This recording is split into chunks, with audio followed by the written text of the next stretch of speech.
Le Cap Fear. Rien que le nom est sinistre. Il s'appelle le Cap de la Peur, d'après des histoires de pirates qui remontent au XVIIe siècle. Les marins avaient peur de cette mer, parce qu'elle pouvait être terriblement agitée. On dit qu'elle fait des ravages lors des tempêtes et des ouragans. Il existe une légende selon laquelle cette région serait maudite ou porterait malheur, quelque chose du genre. Il y a eu de nombreux crimes commis dans le secteur. Mais j'ai vu des pleines lunes où les gens se comportent vraiment bizarrement. J'ai vu des vendredis 13 où de mauvaises choses se produisent.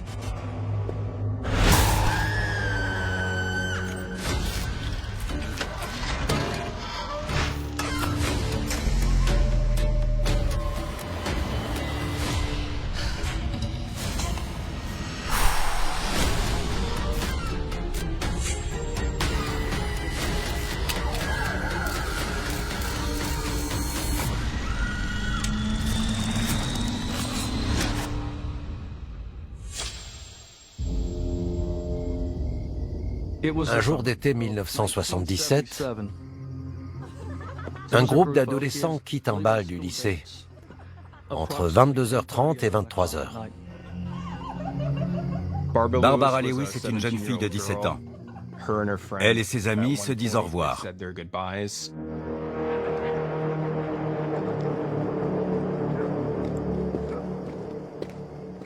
Barbara se retrouve à marcher seule. Wilmington n'est pas un endroit particulièrement dangereux. Mais au bout de sa rue, c'est là qu'on est le plus en sécurité.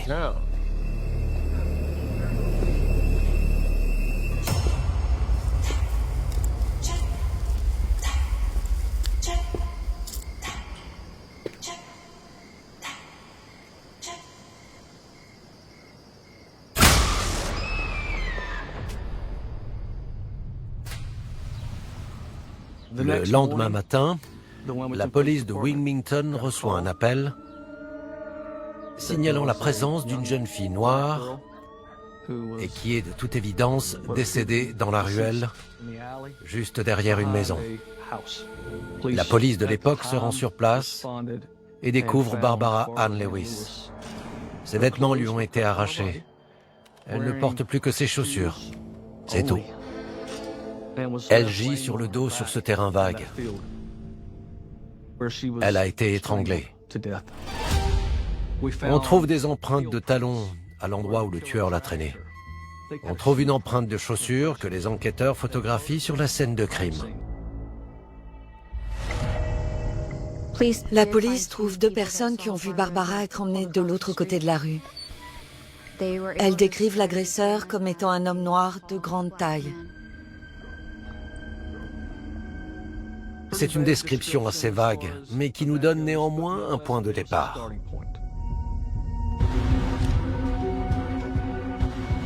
Malheureusement, à ce moment-là, on ne parvient pas à trouver quelqu'un en particulier. La région du Cap Fear est située dans le sud-est de la Caroline du Nord. Wilmington est, selon moi, une petite ville pittoresque. Elle est entourée par d'autres petites villes côtières. Je pense que Wilmington est un endroit où les gens sont plus superstitieux qu'ailleurs. Je pense que ça a un rapport avec le passé de cette ville et de toutes ces histoires de fantômes et de pirates que l'on peut entendre. Et il y a des tueurs en série qui sont passés par là. La croissance de Wilmington, tous ces nouveaux arrivants et tous ces touristes qui viennent ici, créent en quelque sorte un terrain de chasse.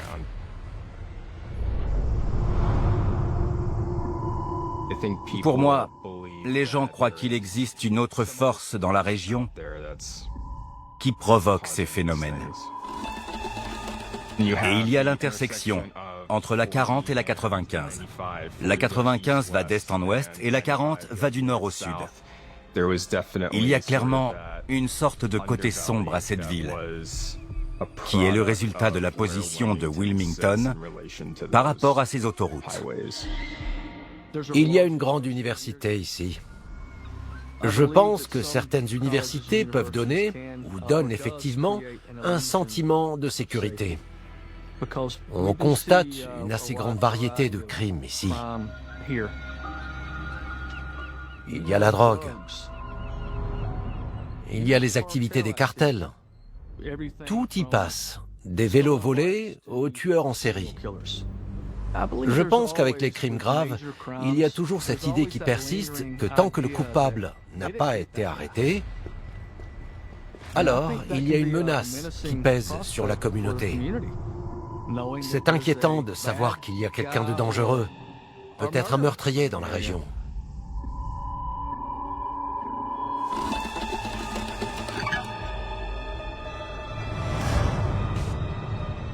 Quelques semaines plus tard, à 2 heures de là, à New Bern, la police reçoit un appel d'une femme dans tous ses états. Elle a trouvé le corps d'une jeune femme qui a été sévèrement battue aux abords d'une école primaire. New Bern se trouve à seulement 160 km au nord de Wilmington. La victime est à moitié dévêtue, couchée sur le dos. Elle a violemment été frappée au visage et sur le corps. On recueille des preuves biologiques, comme du sang ou du sperme. Il n'y a rien d'autre à prélever. Je me souviens que c'est assez bizarre en raison de la nature des coups qu'elle a reçus. On l'a frappée si fort que l'empreinte de sa tête a été imprimée dans le sol. Son visage a été tellement frappé qu'ils ne savent même pas qui est la victime, jusqu'à ce que sa mère l'identifie comme étant Gwendolyn Nelson.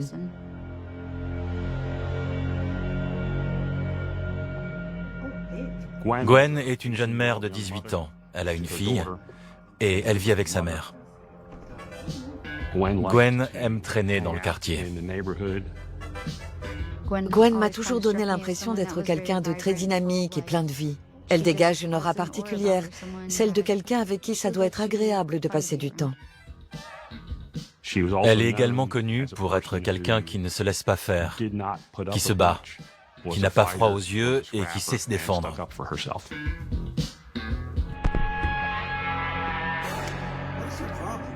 Lorsqu'une femme est tuée, beaucoup de gens demandent qui est le premier suspect. En général, le petit ami, le mari ou le concubin font toujours partie des suspects potentiels. La police contacte son petit ami. Il habite à 2 pas du lieu du crime. Il déclare qu'elle était effectivement chez lui ce soir-là. Il dit aux policiers que Gwen a quitté son domicile, qu'elle marchait dans la rue et qu'à l'intersection avec Elm Street, un homme noir est apparu et a commencé à parler avec elle.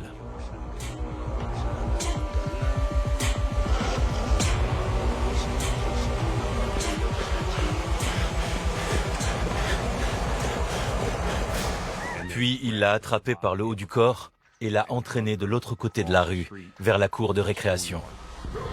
Le petit ami a pensé que c'était plutôt anodin. Il a cru qu'ils étaient en train de plaisanter et qu'ils se connaissaient.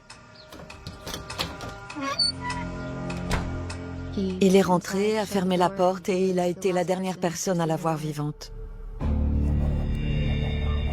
Son petit ami décrit le suspect comme étant un homme noir, plutôt grand, et donne une description de ses vêtements et de ses baskets. Il ne porte rien d'inhabituel. Mais les agents présents à ce moment-là ont du mal à croire cette histoire. Pourquoi n'est-il pas intervenu? Pourquoi n'a-t-il pas appelé quelqu'un à l'aide?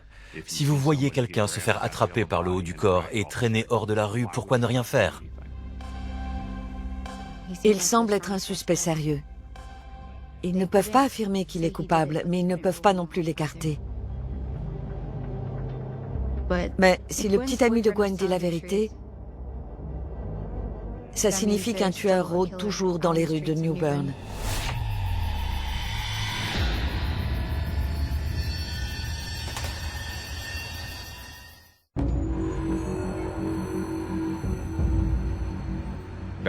Dans les années 70, je ne peux pas imaginer la terreur que ces femmes doivent ressentir, sachant que quelqu'un les traque et s'en prend aux gens dans cette région. On commence à comprendre qu'on a un problème. Il ne s'agit peut-être pas d'un incident isolé. En tant que femme, on veut pouvoir rentrer chez nous seule la nuit en toute sécurité.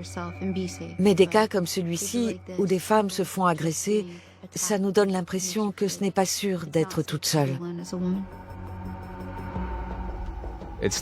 C'est l'été 1977 ici à Wilmington. Le corps de Barbara Lewis est découvert. Puis, à seulement 2 heures de route, à New Bern, celui de Gwen Nelson est retrouvé.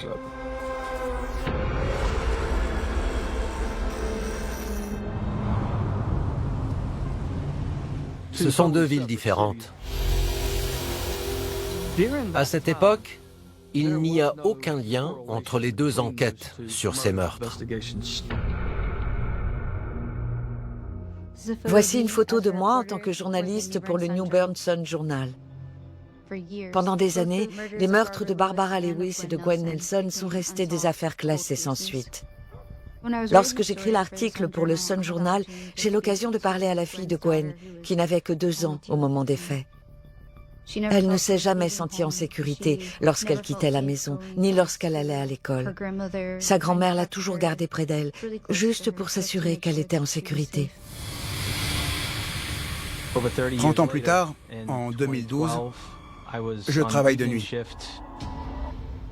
Alors que je pars, un agent de patrouille m'aborde dans la ruelle.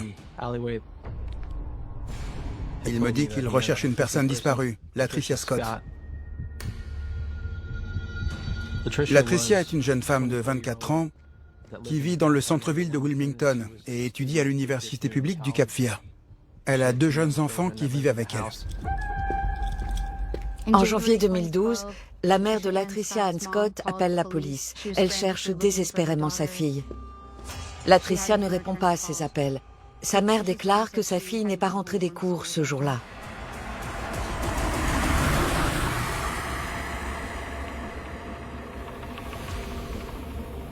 En 2012, je suis enquêteur affecté à la division des crimes violents. Je travaille la nuit où Latricia Scott a été portée disparue. Je suis enquêteur à la police de Wilmington, affecté au service de brigade criminelle, mais aussi enquêteur chargé des affaires non élucidées. On commence par rechercher les agressions commises dans la région. On découvre une accumulation, un nombre élevé de viols, concentrés dans une petite zone précise pendant cette période. Au cours des 2 dernières années, dans cette zone précise, des femmes qui marchaient seules ont été saisies par derrière, traînées à l'écart et agressées. Cela se produit à plusieurs reprises au fil des ans. En 2008, puis en 2010 et 2011. On a clairement affaire à un violeur en série qui sévit dans cette région.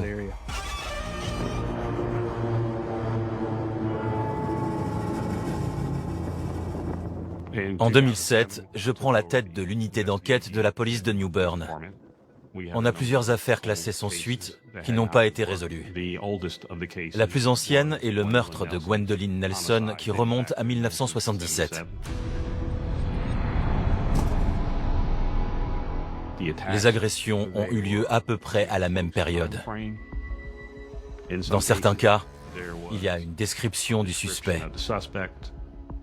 Un homme noir, assez grand et imposant. Fin 2008, je contacte les enquêteurs de la police de Wilmington. Les enquêteurs Odam et Tully. On compare nos notes. Lorsque l'enquêteur Dombrowski et moi comparons les affaires, je regarde sa photo de la scène de crime. Quelque chose de flagrant m'interpelle. Il s'agit d'une photo d'une empreinte partielle de chaussure prise sur la scène de crime de Gwen Nelson à New Bern en 1977. Et voici une empreinte de chaussure prise sur la scène de crime de Barbara Lewis en 1977. Ça semble être la même empreinte de chaussure dans les deux cas.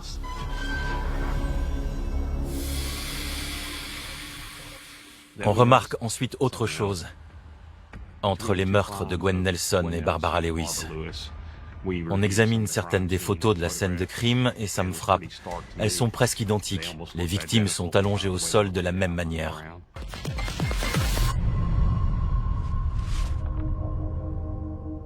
C'est la corrélation initiale dont on a vraiment besoin pour pouvoir confirmer que ces cas sont liés l'un à l'autre.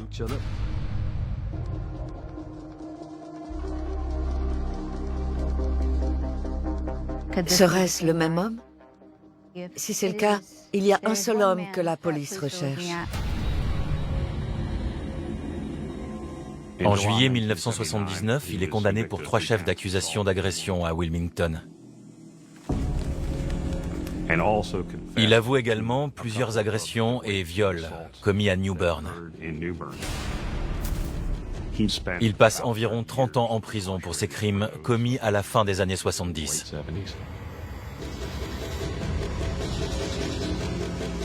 Les agressions ont cessé parce qu'il a été incarcéré le vendredi 13 juillet 1979.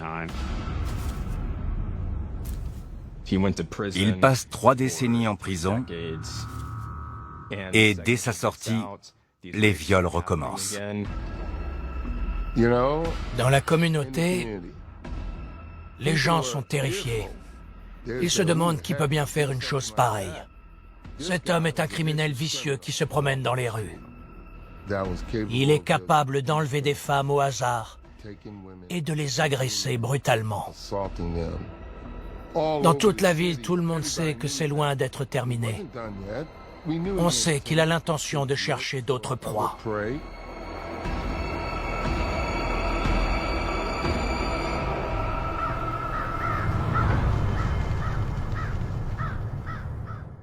Dans la région du Cap Fear, il y a eu le meurtre de Barbara Lewis en 1977 et celui de Gwendolyn Nelson la même année. Puis, on arrive en 2012. Latricia Scott disparaît de l'université publique du Cap Fear. On commence alors à remonter jusqu'au début des années 70 et on trouve jusqu'à une dizaine de viols non résolus autour du Cap Fear entre 1977 et 1978. Puis, en juillet 1979, le vendredi 13, il cesse. Il n'y en a plus par la suite. La date du vendredi 13 me met la puce à l'oreille. Parce que c'est exactement à cette date qu'un individu est condamné pour 3 agressions à Wilmington. Andrew Bernard Adams. Il a une carrure imposante. Il met beaucoup de personnes mal à l'aise. On le compare à la créature de Frankenstein. Une fois qu'ils comprennent qu'Andrew Adams peut être lié au meurtre de Barbara et de Gwen, ils se mettent à fouiller dans son passé et découvrent une histoire très sombre. Adams est incarcéré à l'âge de 17 ans pour viol et est libéré en mai 1977. En 1977 et 1978, sa mère vit dans le centre-ville de Wilmington et son père à New Bern. En raison du manque de technologie et de partage d'informations dans les années 70, Andrew Adams peut faire des allers-retours entre Wilmington et New Bern afin de commettre ses agressions sans que la police ne parvienne à établir un lien entre elles. Andrew Bernard Adams est incarcéré en juillet 1979. Il a été arrêté pour plusieurs viols commis dans cette région. À ce moment-là, sa peine est de 20 ans. D'après mes informations, Adams commet de nombreuses infractions en prison. Quand il sort, j'ignore s'il est prêt à revenir dans la société, ni s'il a tiré les leçons de ses fautes. Selon la documentation qui nous est remise par le personnel médical du service de psychologie au sein de la prison, il est clairement indiqué qu'ils savent qu'il va récidiver.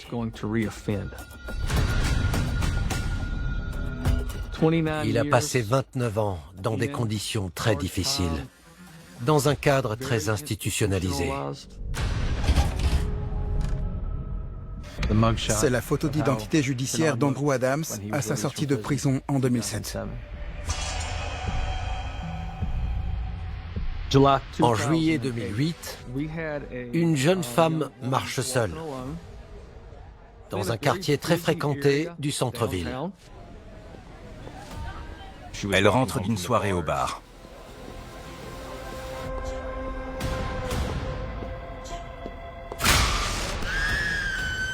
Soudain, elle est saisie par derrière et entraînée dans un endroit à l'écart, dans la cour d'une église.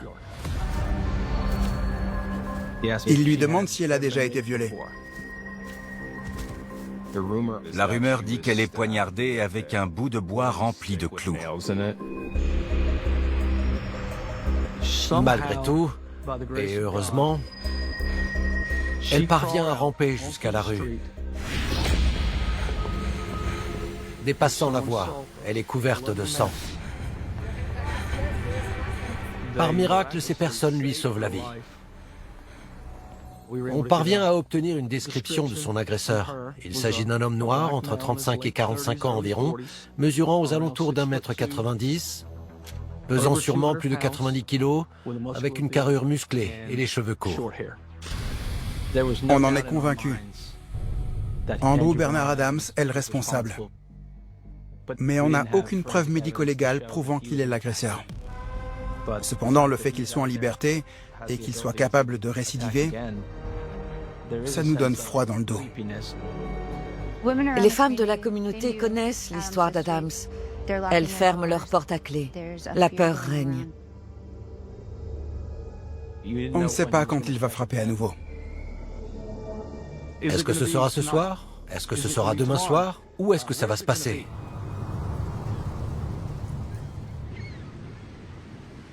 L'année 2010 est une autre année calme, jusqu'à ce vendredi 13. Une femme noire marche seule, en pleine nuit, dans une zone boisée. Elle prend un raccourci pour rentrer chez elle.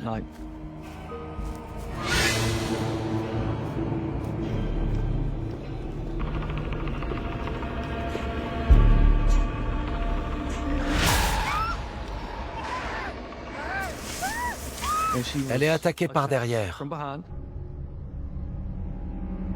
Son agresseur lui demande « T'as déjà été violée ?» Puis, il lui vole certains effets personnels, notamment ses boucles d'oreilles. On a un mandat de perquisition pour le domicile de M. Adams, afin de rechercher tout élément de preuve lié au viol de cette femme-là. On cherche les effets personnels qui lui ont été volés, ainsi que les traces de son ADN. Il est évident que son séjour en prison a changé son mode de vie.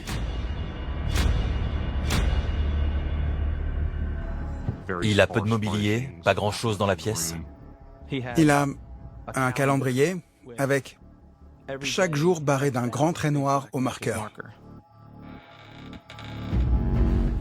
Puis on remarque quelque chose d'étrange. On trouve un paquet sous son lit qui contient plusieurs culottes féminines.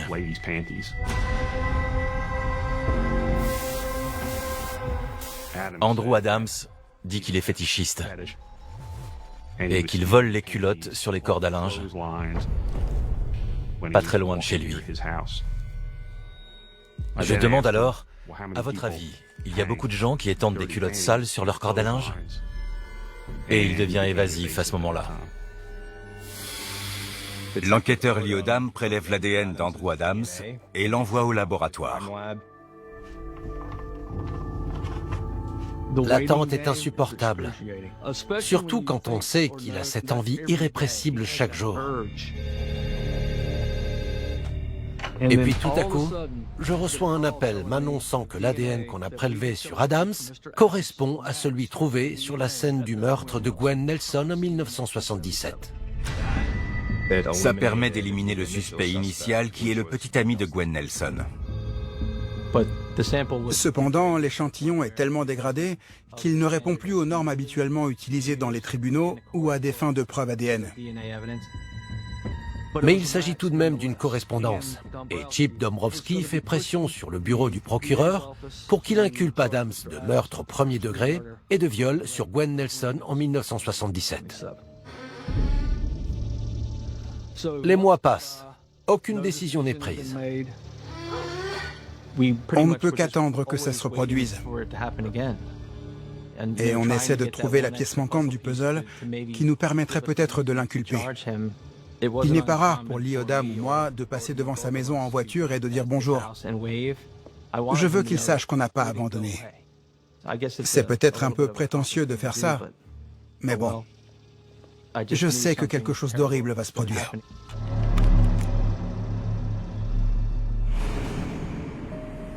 Et puis on arrive au mois de janvier, en 2012, lorsque Mademoiselle Scott disparaît. Il existe des classifications pour les personnes disparues. Il y a bien sûr les alertes Silver qui concernent les personnes âgées. Il y a les alertes Amber qui concernent les enfants. Et il y a les personnes disparues en danger. Chaque signalement de personnes disparues est classé en fonction des faits et des circonstances propres à chaque cas. Dans cette affaire, il s'agit d'une femme adulte, Latricia Scott. Elle a une grande famille qui l'aime, qui la cherche et qui a signalé sa disparition. Pour n'importe quelle autre occasion, on aurait dit, bon, on va enquêter, on va tenter de se renseigner, de poser des questions dans le quartier, on va contacter ses amis.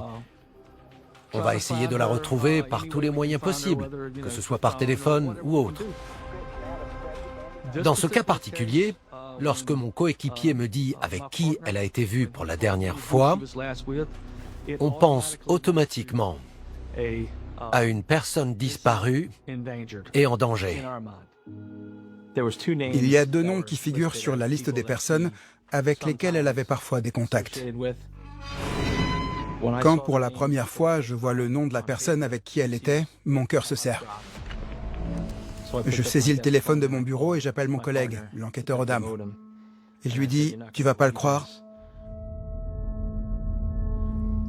mais cette personne disparue, Latricia Scott, a été vue pour la dernière fois avec Andrew Adams. Et il me répond, tu plaisantes? Selon nous, cela devient évident qu'on doit s'occuper de cette affaire immédiatement. Premièrement, pour la retrouver si elle est encore en vie, mais aussi pour éviter qu'il ne lui arrive quelque chose. On sait qui est Adams, et surtout de quoi il est capable.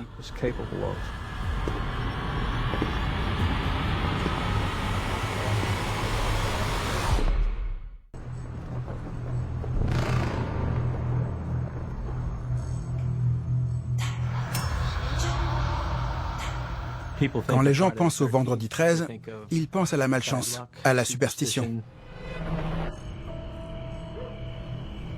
Il n'est pas rare que les policiers avec lesquels je travaille soient particulièrement vigilants, surtout pendant le service de nuit, parce que c'est vendredi 13. On ne sait jamais à quoi s'attendre.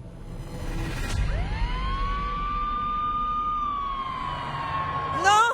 Non! La veille, je passe dans le quartier où Andrew Adams habite. Je remarque qu'il y a un groupe de personnes dans la rue. Il y a une sorte d'altercation. La famille de Latricia Scott s'en prend directement à la dernière personne qui a vu Latricia, à savoir Andrew Bernard Adams. Les membres de la famille sont échauffés. Et je vois bien qu'Adams commence à s'énerver maintenant que la police est là. Je lui demande si on peut s'isoler. Pendant ce temps, je mets mon enregistreur numérique dans ma poche pour enregistrer notre conversation. Kevin Tully, police de Wilmington, comment ça va? Ça va? Bon, j'enquête sur la disparition d'une personne. Cette fille, tu la connais? Oui, c'est mon amie. Mais je sais pas où elle est. On nous a appelés ici parce que la famille est en colère. Parce qu'elle a disparu. Je sais pas où elle est partie. Lorsqu'on arrive dans le jardin, je remarque que le sol vient d'être creusé. Alors, je le signale à Adams. C'est de la terre très molle, là. Non, je sais pas. Je vous le dis, il y a rien ici. Je vais creuser pour vous.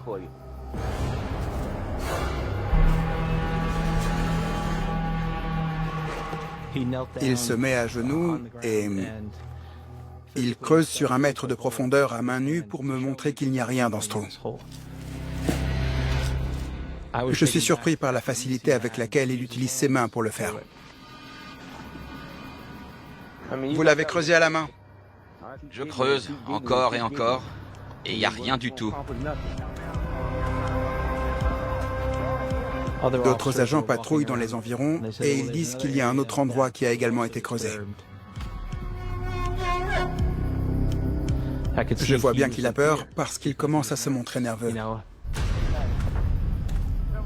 Adams demande s'il peut rentrer.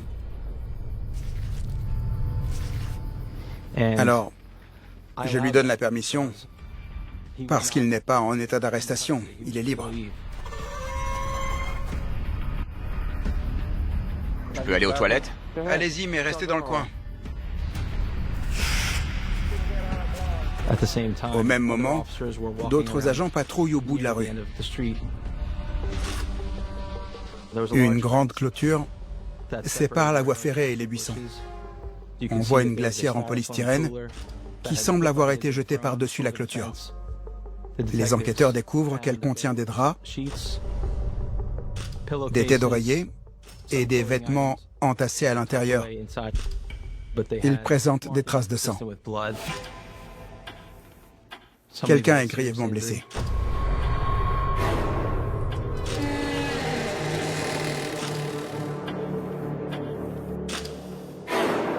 On exécute le mandat de perquisition à la date du vendredi 13 janvier 2012. Lorsque le jour se lève le vendredi 13, la police commence à creuser.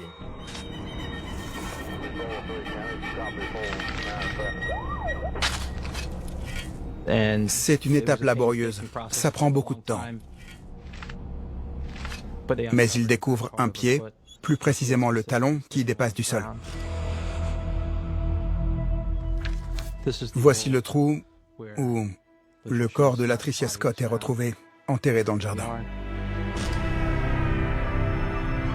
De mémoire, je suis en route pour le travail lorsque j'apprends qu'un corps a été retrouvé. Je me souviens que les gens sont inquiets et très bouleversés. Je crois que certains pleurent aussi. Lorsque le corps de Latricia est retrouvé enterré, c'est démoralisant. Parce qu'on est sur le point d'arrêter un individu. Et voilà qu'il y a une nouvelle victime de son esprit enragé, de sa violence inouïe. Chaque fois qu'on a ce qu'on considère comme une occasion de sauver la vie de quelqu'un et qu'on échoue, c'est déchirant. Et pour moi, on ne peut pas être considéré comme un être humain si on ne ressent pas ce déchirement. Après la découverte du corps de Latricia, c'est primordial d'arrêter Adams dès que possible.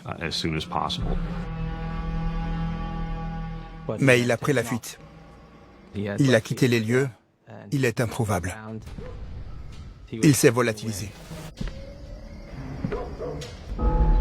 Au début du mois de janvier 2020, la police de Wilmington fait une macabre découverte. Le corps battu à mort d'une jeune femme de 24 ans, Latricia Ann Scott, est retrouvé enterré dans une tombe peu profonde. Lorsque Latricia est retrouvée, enterrée dans le jardin d'Andrew Adams, Je suis sur le qui-vive. Il est absolument primordial de l'arrêter et de le retirer de la société pour la sécurité de tous. Quand il quitte les lieux ce soir-là, on ne sait pas où il est parti. On sait qu'il n'a pas de véhicule et qu'il a peu d'argent. On se doute qu'il est dans les environs.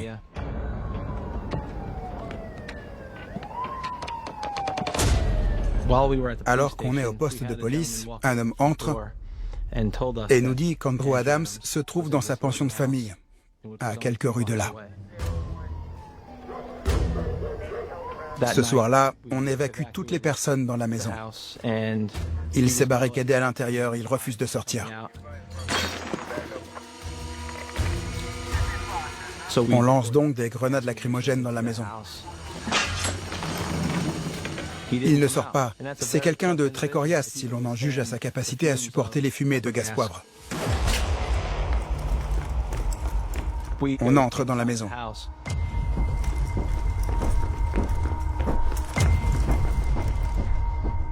On est à l'étage à sa recherche.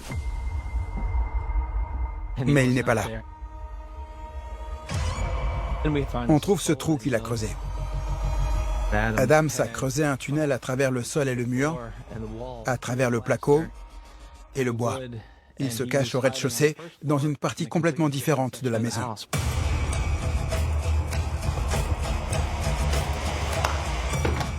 On finit par le trouver, mais il vient de creuser un tunnel à travers le sol. C'est un homme sacrément fort.